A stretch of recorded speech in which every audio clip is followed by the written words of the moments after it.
بسم اللہ الرحمن الرحیم۔ السلام علیکم خواتین و حضرات، آپ یوٹیوب چینل دیکھ رہے ہیں اور میں محمد بلال ہوں، اور امید ہے آپ سب خیریت سے ہوں گے، ٹھیک ٹھاک ہوں گے۔ خواتین و حضرات، آج کا جو میں آپ لوگوں سے بات کرنے آیا ہوں، وہ بات جو ہے وہ جمعے کے دن کے حوالے سے ہے، کہ جمعے کے دن کے حوالے سے اور جمعے کی نماز کے حوالے سے، کہ میں ایک قرآن کی آیت پڑھوں گا کہ جس کا ترجمہ بھی میں آپ کو پڑھ کے بتاؤں گا کہ بسم اللہ الرحمن الرحیم۔ یا ایھا الذین آمنوا اذا نودی للصلاۃ من یوم الجمعۃ فاسعوا الی ذکر اللہ وذروا البیع ذلکم خیر لکم ان کنتم تعلمون۔ کہ اس کا ترجمہ یہ ہے کہ جو لوگ ایمان لے آئے ہیں تو جب انہیں پکارا جائے نماز کے لیے جمعے کے دن، دوڑ کر آئیں اللہ کے ذکر کی طرف اور خرید و فروخت کو چھوڑ دیں، یہ ان کے لیے بہتر ہے، یہ وہ جان لیں کہ یہ ان کے لیے بہتر ہے۔ تو خواتین و حضرات، الحمدللہ اللہ کے فضل و کرم سے کہ آج پوری دنیا کے ہر ملک کے، ہر شہر کے، ہر علاقے میں، ہر علاقے کی ہر مسجد کے اندر 5 وقت کی اذان دی جاتی ہے اور 5 وقت کی نماز ادا ہوتی ہے۔ لوگ آتے ہیں، نمازیں 5 وقت کی وہاں آ کر پڑھتے ہیں، تو یہ اللہ کا بڑا فضل ہے اور بڑا کرم ہے۔ تو خواتین و حضرات، یہ نماز کی طرف بلانا، یہ اذان ایک دعوت ہے جس سے ان لوگوں کو نماز کی طرف بلایا جاتا ہے۔ اب یہ جو اذان میں جو الفاظ ہیں، یہ الفاظ کس نے ہمیں بتائے؟ یہ قرآن مجید میں کسی جگہ بھی خواتین و حضرات اللہ تعالیٰ نے بیان نہیں فرمائے، اور نہ اللہ تعالیٰ نے یہ حکم دیا نمازیوں کو نماز پڑھنے کے لیے اس طرح بلایا جائے یا اس طرح پکارا جائے۔ تو ایسا کوئی الفاظ یا ایسے کوئی طریقہ اللہ تعالیٰ نے قرآن مجید میں نہیں بتایا۔ تو یہ کس نے بتایا؟ یہ رسول اللہ صلی اللہ علیہ وسلم نے یہ الفاظ کو اذان کے مقرر کیے۔ کہ بہت سی چیزیں خواتین و حضرات کہ اللہ تعالیٰ نے قرآن مجید میں نہیں فرمائیں، جو اللہ اپنے نبی کو ارشاد فرمایا، پھر ان سے وہ عمل کروایا۔ بہت سی چیزیں ایسی ہیں، ضروری نہیں ہے کہ ہر چیز قرآن مجید میں موجود ہو تو ہوگی تو ہم کریں گے، نہیں ہوگی تو ہم نہیں کریں گے، نہیں، بلکہ خواتین و حضرات کچھ چیزیں اللہ تعالیٰ نے اپنے نبی کو بھی ارشاد فرمائی ہیں، اور وہ پھر عمل کرا کے پوری امت میں وہ کام، وہ عمل جاری کروایا ہے۔ تو اس لیے ہمیں قرآن اور حدیث کے مطابق چلنا ہے، قرآن اور حدیث کو دیکھ کر چلنا ہے، تو ہم سیدھے راستے پر چلتے رہیں گے۔ تو اسی کے ساتھ ساتھ خواتین و حضرات، ماشاءاللہ سے جمعے کی جو یہ خاص نماز ہے جس کو ہم جمعے کی نماز کہتے ہیں، یہ آج ماشاءاللہ ہر ملک میں لوگ اس کا اہتمام کرتے ہیں، اور ایک بھرپور مجمع ہر مسجد میں جمع ہوتا ہے اور یہ جمعے کی نماز ادا کرتا ہے اور اس کا اہتمام کرتے ہیں، اس کی تیاری، نہانا غسل کرتے ہیں۔ تو اس کے فضائل، اس کا وقت، اس کا طریقہ اللہ تعالیٰ نے قرآن مجید میں کہیں نہیں ارشاد فرمایا، کہیں پہ بھی اللہ نے نہ وقت بتایا نہ طریقہ بتایا۔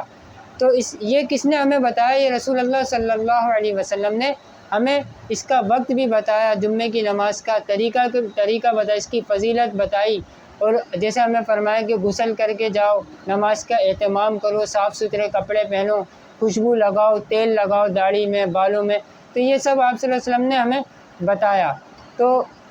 ایسے ہی جیسے اذان کے الفاظ اللہ کے نبی نے مقرر کیے، ایسے ہی جمعے کی نماز کا وقت اور طریقہ اللہ کے نبی نے اللہ کے حکم سے مقرر کیا۔ تو جو آج تک، جب سے لے کے آج تک اور آج سے لے کے قیامت تک جاری اور ساری ہے اور جاری اور ساری رہے گا انشاءاللہ۔ تو اسی کے ساتھ ساتھ خواتین و حضرات، بات یہ ہے کہ اب آپ لوگ سوچیں گے کہ میں نے ابھی قرآن کی آیت پڑھی، اس میں ترجمہ میں یہ بات آئی کہ جب پکارا جائے تمہیں نماز کے لیے جمعے کے دن، تو یہ میں نے ابھی کہا کہ جمعے کا ذکر اللہ نے نہیں کیا قرآن میں، تو اللہ نے جمعے کے دن کا ذکر کیا ہے، لیکن جمعے کی نماز کا وقت اور طریقہ کے ذکر نہیں کیا۔ جمعے کے دن کا ذکر کیا ہے کہ جمعے کے دن کا 2 دفعہ ذکر یا 3 دفعہ، غالباً غلطی کوتاہی اللہ معاف کرے، ذکر آیا قرآن میں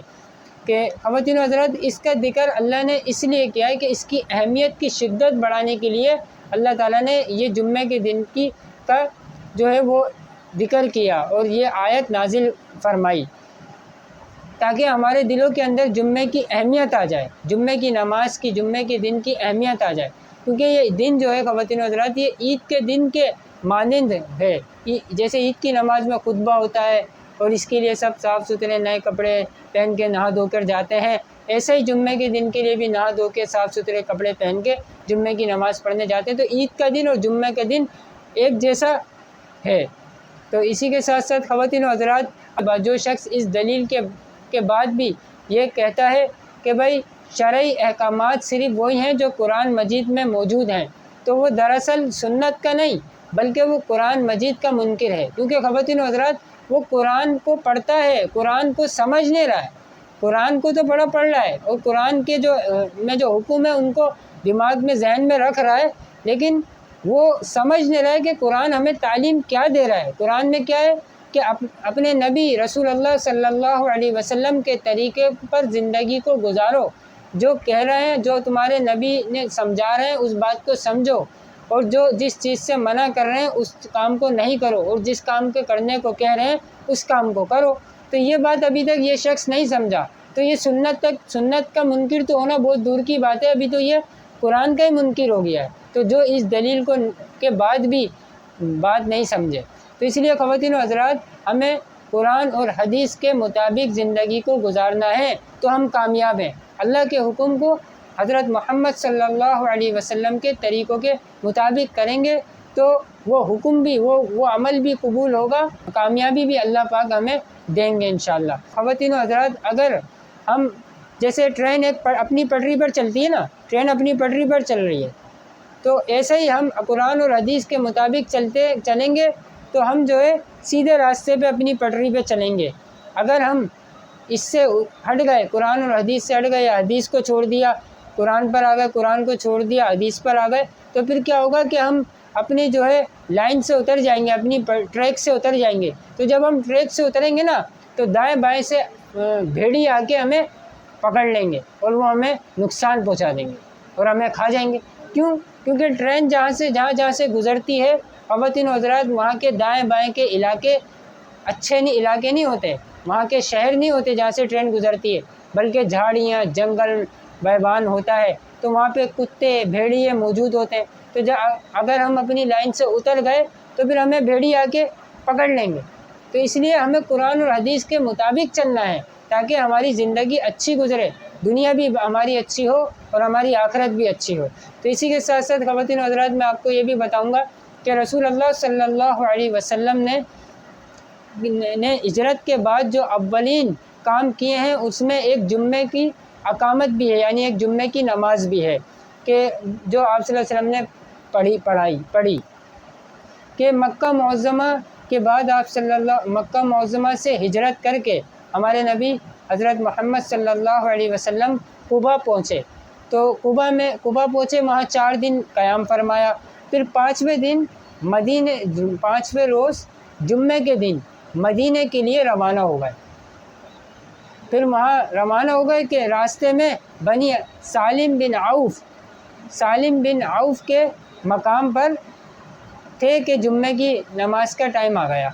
تو اسی جگہ آپ صلی اللہ علیہ وسلم نے پہلا جمعہ ادا فرمایا۔ تو خواتین و حضرات، امید ہے آپ کو میری یہ ویڈیو بہت پسند آئی ہوگی اور آپ یہ اس ویڈیو کو، میری اس بات کو پوری سنیے گا اور اس بات کو سمجھے گا کہ یہ میری تو بات نہیں ہے، یہ اللہ کی اور اللہ کے نبی کی باتیں میں تو آپ تک پہنچا رہا ہوں۔ اور میرے چینل کو سبسکرائب بھی کریے گا اور بیل آئیکن کو دبا دیے گا تاکہ آنے والی ہر نئی ویڈیو آپ تک پہنچتی رہے۔ تو کل تک کے لیے اپنا بہت بہت خیال رکھیے گا۔ السلام علیکم، اللہ حافظ۔